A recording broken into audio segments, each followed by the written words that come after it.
How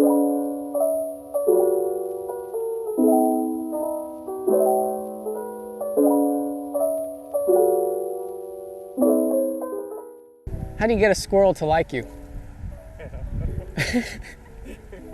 Act like a nut. All right, moving on. Yep. I'm Caleb Fennell, PDGA number 107654. I'm currently sponsored by AGL, Flight Towel, and Spring Valley. I guess this is what's in my bag.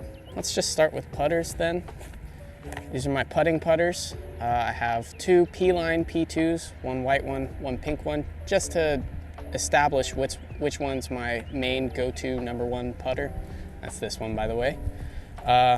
Really great for in the wind. They don't have a ton of glide, so if you miss a putt, you're not going 30 feet long, which is nice. Yeah, main putters.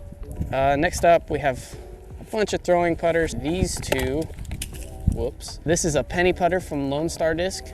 This one is in the Victor plastic, and it's super understable. So I throw this one on like super hyzer flips that just never really stop flipping, just all the way to the right. And it's super grippy too, so when it hits the ground, it just wants to stay. Really not going anywhere once it lands. And then there is this James Conrad Avr. This one is really kind of finicky. You kind of have to put it with a little bit of hyzer to let it stand up, but it won't really move to the right too much. But if you hit it flat, it's only going to the right. But it does have a little bit more glide than the penny. Pretty much a point and shoot disc, so a little bit of hyzer, let it stand up, and it's just going straight and then gonna finish. Then we have another penny. This is in the Bravo plastic, and this one, I like to say that it has infinite glide because it never stops flying. So I throw this one really flat and it's just gonna go straight. Infinite glide basically just goes forever straight and has a nice soft finish at the end. So that's kind of my go-to driving putter. For the dumbest disc in my bag, basically, this is the Bob-Ab from AGL. Has literally a 0 glide. So I guess you can imagine what this thing does. It just dies. It doesn't finish straight, it falls out of the air, which is nice if I have OB behind the basket or something. Just kind of throw it at the basket, know it's not gonna go past it. I mostly throw it forehand because it has this little ridge on it, which doesn't feel very comfortable backhand, but it feels great for forehand. So main go-to forehand putter. I don't know if people classify this as a putter or a mid-range, but have a Crystal Flex Z Zone. This is a Get Freaky. Has a lot more glide than some of the other zones I've thrown, but it still has the fade on it, so it's not nearly as overstable as that Bob-Ab, but it does have some dependable finish. So yeah, Get Freaky Zone. Next up are mid-ranges. I only have 4 of them because I don't throw mid-ranges very often, but when I do, these ones seem to do the best job. The first one is the Midi from Lone Star, which I drew a little Black Widow symbol on there. This one is my most overstable mid-range, so I throw this really flat and it's just gonna go left, but it still has a crazy amount of glide for as stable as it is. So yeah, Midi. It's a great disc. You should definitely pick one up. Next up, I have a Crowned Eagle Glow MD3. And this one is really a disc that will hold any line that you put it on. So if you hit it flat, it's just gonna go flat, and hyzer it holds over, and hyzer it'll finish left. I don't throw it forehand too much because it doesn't handle off-axis torque. Kind of my go-to mid-range at the moment. I really don't have to throw it too hard to get it to do what I need to do. It's probably my favorite mid-range in the bag. Next up is a Magnolia from AGL. And this one is very similar to an MD3, but a lot more understable. So it has the same feel, but a way different flight. So I throw this one flat and just let it move to the right. I don't really throw it on hyzer too much because if I need it to finish straight, I can just throw that one. So yeah, this is my kind of turnover but still get distance disc. Next up is an Origin from Discmania. This one has a lot of late flip on it. So if I throw it flat, it'll take a while before it starts to turn over. But if I throw it on some hyzer, it starts to flip up immediately and then holds flat for a while and then drifts. So I can get most distance out of a mid-range with this one. And pretty much anybody can throw this any angle, it's gonna work for you. Okay, let's start with the one I bagged the most of, the Eagle. I bagged 4 of these, 3 in Champion and 1 in Star. This one has no glide. It's almost as stable as that Bob Ab, but it does go a little further because it is a fairway driver. But if I need something that's gonna finish and not get a whole bunch of glide on it, this is what I'll grab. It's also really, really good and comfortable for a forehand. So that's kind of my go-to overstable Eagle. Then I have this Champion one, which I got from Spring Valley. It was the last one they had with this stamp on it, and I'm very glad I got it because right out of the box, it would pop up to flat, which as an Eagle X, they're not supposed to do that. So this was a great find. This is my go-to Eagle. So I throw this one really flat and just let it go straight.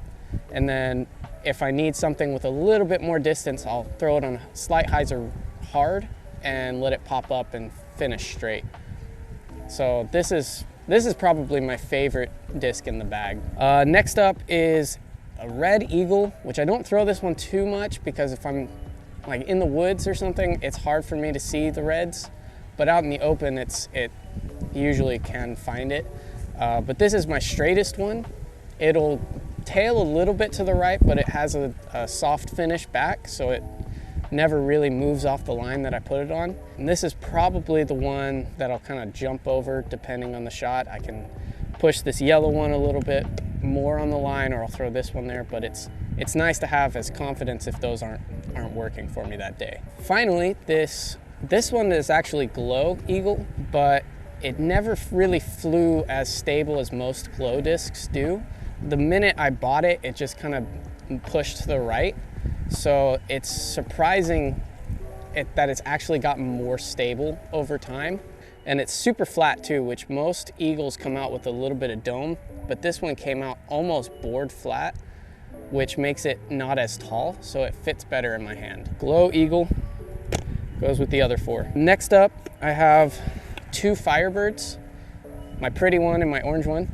These fly very similar, only this one's easier to find in the woods because this one likes to blend in with everything. So if I'm in the open, I'll reach for this one. Plus it has just a touch more finish, so it's a little bit better for forehands than this one. It's a flat top Firebird, which is a lot better than this one, which has a slight dome to it. I don't know if you can tell, but I really like the flatter discs. Firebirds are great backhand or forehand. My go-to overstable fairway driver. Next up is a disc that's very similar to a Firebird. It's a Draco from Millennium. This one actually doesn't go anywhere. I can't even throw this 300 feet, I don't think. Next up is the Mad Cat from Lone Star Disc. This one is in the Bravo plastic, and this is a prototype, which my dad drew this really awesome cat face on for me because I'm a terrible artist, but he's pretty good at it. So this is my understable one. I can hit this one flat and just let it kind of drift to the right and then have a soft finish back.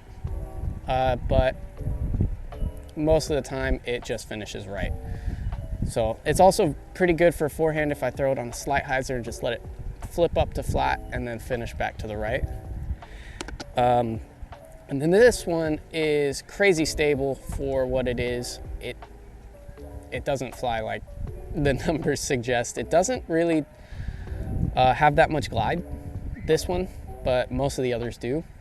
This one for some reason just didn't want to go anywhere. This one gets the distance of most of my distance drivers, but doesn't really get huge skips that most distance drivers get, so don't have to worry about skipping at the basket and going 200 feet to the left. Mad Cat, definitely pick one up. I actually forgot 2 fairway drivers, so we'll talk about those first. This first one is an F5 from Prodigy Discs.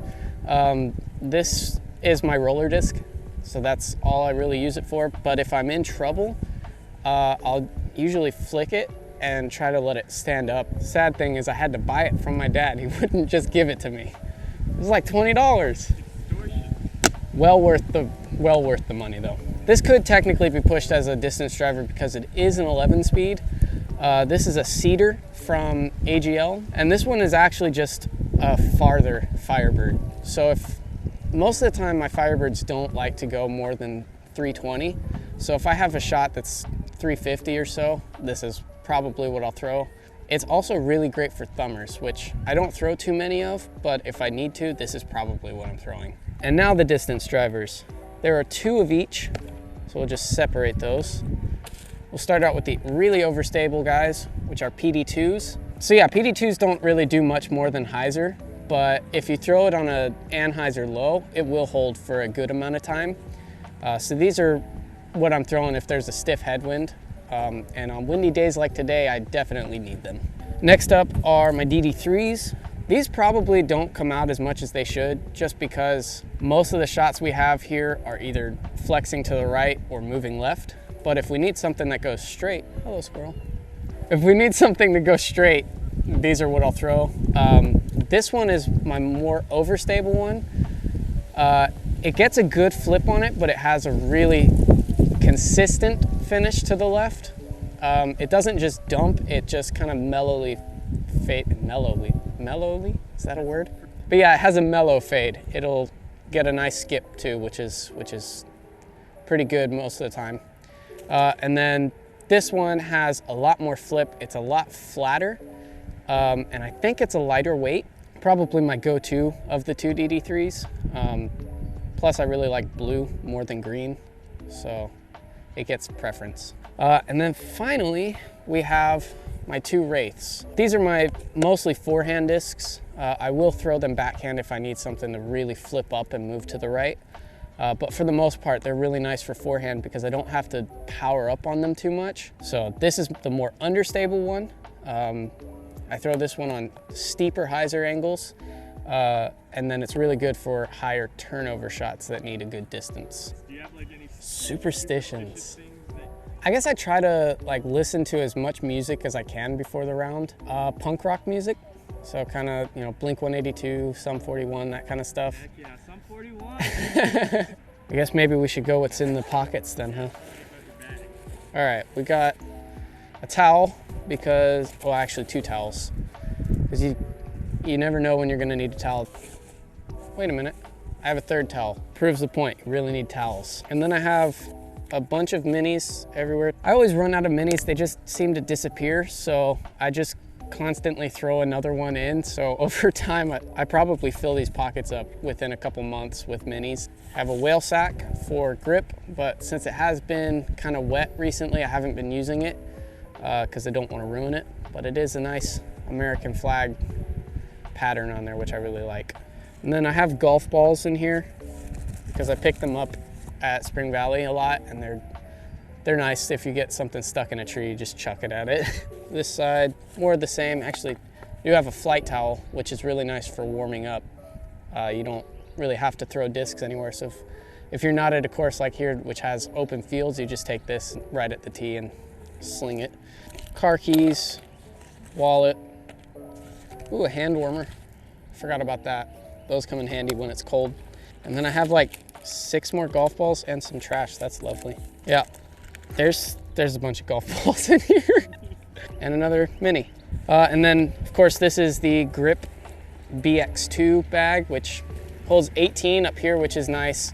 But then I stick 6 back here, 2 where the, what do they call that, rain fly is supposed to go. But I don't need that, I don't play in the rain anyway. That's my bag, and that's what's in it, all that stuff. And Glow Bear says, yeah, Glow Bear, that's right. Yeah, I'm changing your name, it's Glow Bear. Glow Butter says, don't forget to throw up. Just don't eat Mexican food. I've played many rounds with people that have done that right before, and they end up spending 10 or 15 minutes off in the woods every once in a while, and it's like, I know what you're doing in there, and I'm not dealing with that ever, so yeah.